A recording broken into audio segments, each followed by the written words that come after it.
High accountability and stress. Being a CISO means shouldering immense responsibility. When a security breach occurs, all eyes turn to the CISO. And despite having robust security measures in place, they often face significant scrutiny and blame if a breach happens.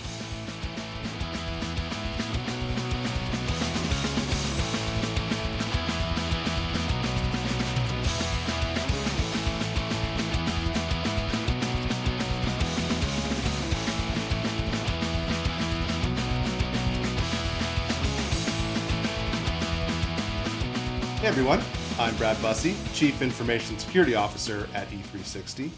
Thank you for joining me for the State of Enterprise IT Security Edition. This is the show that makes IT security approachable and actionable for technology leaders. I'm happy to bring you 3 topics this week. First, what are some of the risks involved with being Chief Information Security Officer? Second, our AI initiative failed, but why and what should we do next? And third, what are the benefits of tuning threat intelligence to your business vertical? And with that, let's get started. So what are some of the risks involved with being a Chief Information Security Officer? I wanted to dive into this topic that I think is crucial for understanding the high stakes role of a Chief Information Security Officer. Some call it CISO, others CISO, but either way, it's the same thing. So if you've ever wondered what it takes to be at the helm of an organization's cybersecurity efforts or the risks involved, this episode's for you. And honestly, I want you to walk away from this conversation knowing a little bit more about why cybersecurity professionals behave the way that they do. High accountability and stress. Being a CISO means shouldering immense responsibility. When a security breach occurs, all eyes turn to the CISO. And despite having robust security measures in place, they often face significant scrutiny and blame if a breach happens. And this high level of accountability can lead to substantial stress.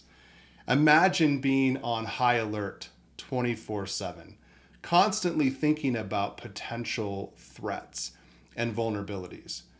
It's no surprise that CISOs often report high levels of stress as well as burnout. Then it's legal and regulatory risks. So when you look at legal and regulatory risks, a CISO must ensure their organizations comply with a ton of laws and regulations, such as GDPR, HIPAA, and PCI DSS. And failure to comply can result in hefty fines and legal penalties, not to mention the damage to the organization's reputation. And in some cases, CISOs can even be held personally liable for these failures, which adds another layer of pressure. Next, reputation and career risks. So a major security breach can severely damage a CISO's professional reputation, making it difficult to secure future employment in similar roles.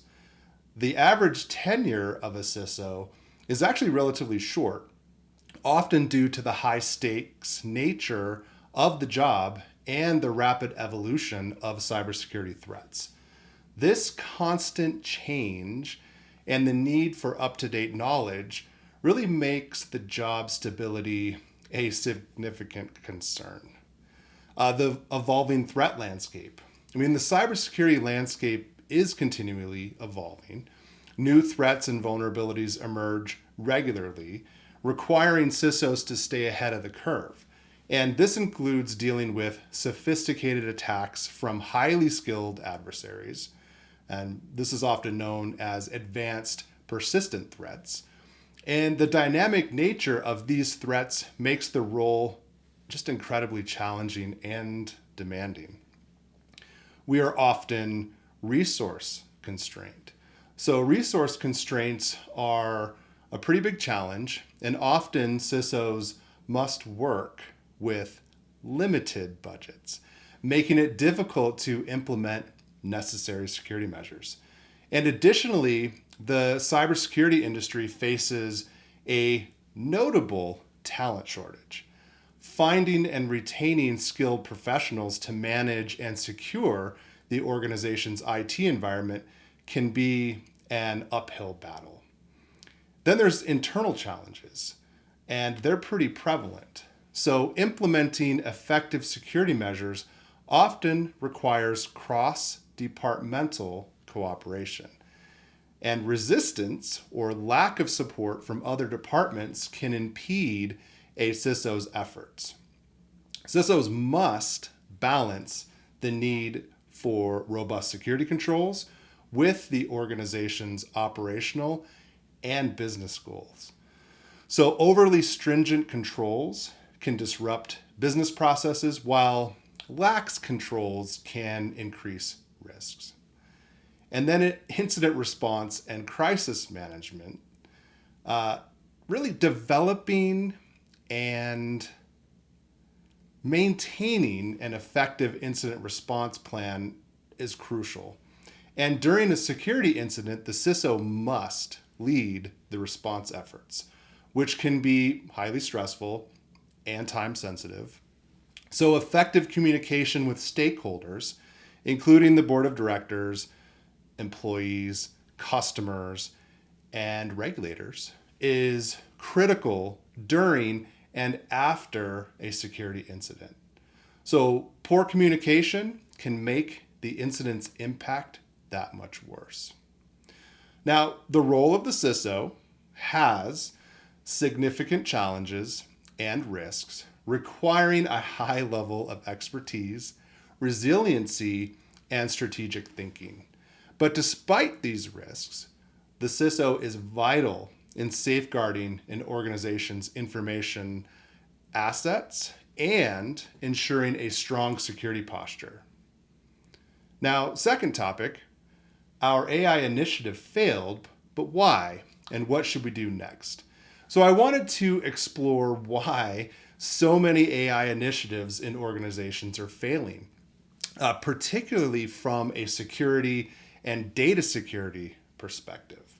So I think this has to do with a lack of data governance and quality perspective.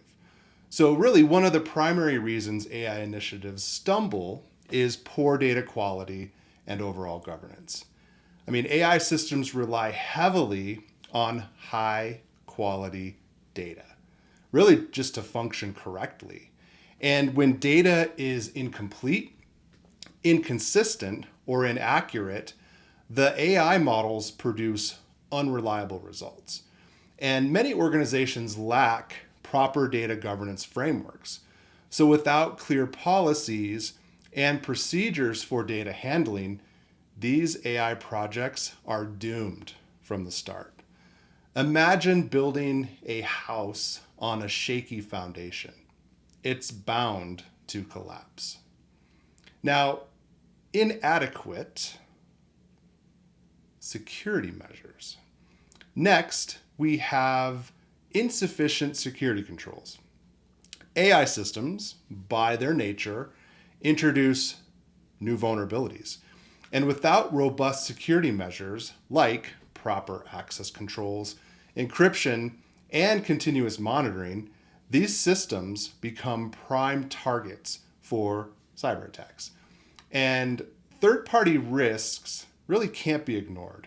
Many AI projects involve external vendors or cloud services, and if these third parties do not adhere to stringent security standards, they pose significant risks to an organization's data security.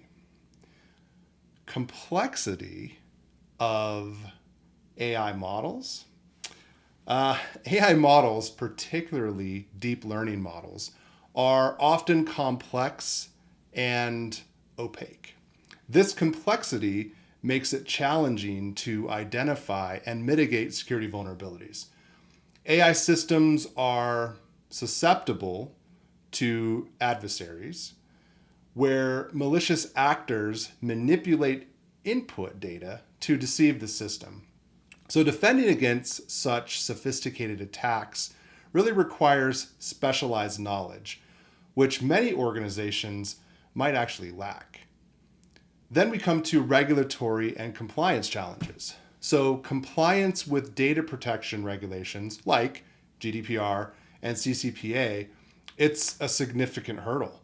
I mean, many organizations struggle to align their AI project with these regulatory requirements, leading to potential legal and financial repercussions. AI systems often require large data sets, which may contain sensitive personal information. And ensuring data privacy and maintaining user consent can be particularly challenging in these scenarios. And what I'm seeing is insufficient expertise as well as resources. There's a notable skills gap in most organizations. And developing and securing AI systems requires a unique set of skills. And many organizations simply don't have the necessary expertise in both AI development and cybersecurity. So, this lack of expertise leads to poorly implemented and vulnerable systems. Securing AI projects is resource intensive, and organizations may not allocate sufficient budget and resources to address these needs adequately. And integration with legacy systems, it can introduce significant security vulnerabilities. Legacy systems often lack modern security features and may not support advanced AI security requirements. Now, ensuring seamless and secure data integration across various systems, it's complex. And inconsistent security practices can compromise the overall security posture. So, why do most AI initiatives fail from a security and data security perspective? It's a combination of poor data governance, inadequate security measures, complex AI models, regulatory challenges, insufficient expertise, and integration issues with legacy systems. So, addressing these factors requires a comprehensive approach that includes robust data governance, advanced security practices, regulatory compliance, skilled personnel, and careful integration planning. Third topic for this week: the benefits of tuning threat intelligence to your business vertical. I wanted to talk about the benefits of tuning threat intelligence to your particular business vertical. But to really hit home with the topic, I decided to focus on our critical national infrastructure, or CNI. You often hear me talk about healthcare, but I figured I would spread the love a little bit with this episode. Not to mention the fact that compromised CNI could cause a debilitating impact on our security, economy, public health, and safety. So, why is CNI a prime target? And critical national infrastructure sites are increasingly targeted by some of the world's most advanced and persistent threat actors. But why? Because these targets include everything from communication networks and transportation systems to energy grids and water utilities. So these sectors are integral to our daily lives and national security. making them high-profile targets for motivated adversaries. And successful attacks on CNI can demonstrate adversary infiltration as well as digital superiority, creating a significant impact on public trust and national stability. However, these sectors are becoming more vulnerable due to ongoing digital transformation efforts. While digital transformation is essential to meet the service expectations of modern citizens, it introduces a host of new risks and interdependencies between different systems and services. And this complexity can make it difficult to identify and manage potential vulnerabilities. Now, there's some real-world examples of CNI threats. So let's consider two recent stories that highlight these vulnerabilities. So first, I think it was the Wall Street Journal reported concerns about undersea cables, pretty crucial for global internet traffic, being vulnerable to espionage from Chinese repair ships. And these cables, owned by major digital service providers like Google and Meta, rely on third-party maintenance specialists, some of whom have foreign ownership, which raises concerns about potential tampering. Another example is the series of attacks on rural U.S. water systems.